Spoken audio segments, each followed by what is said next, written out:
Hayotimiz qilayotganlar gunohlarim addushi sizga. Pastlarga past ketma deb onam zo'r tarbiya berganlar bizga. G'iybatimiz qilayotganlar gunohlarim addushi sizga. Pastlarga past ketma deb otam zo'r tarbiya berganda bizga.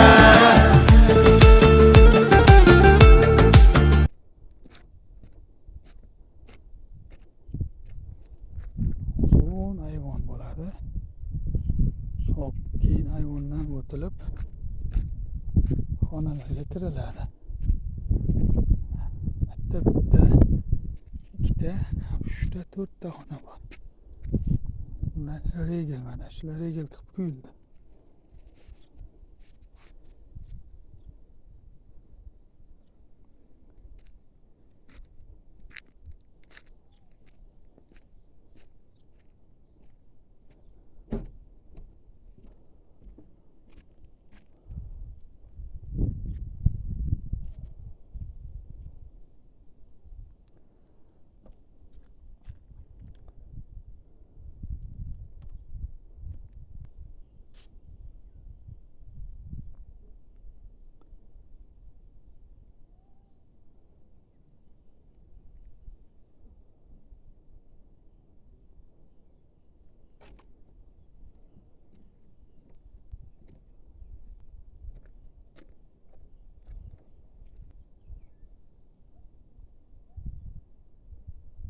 Bu tomonda ham ikki xona joyimiz bor.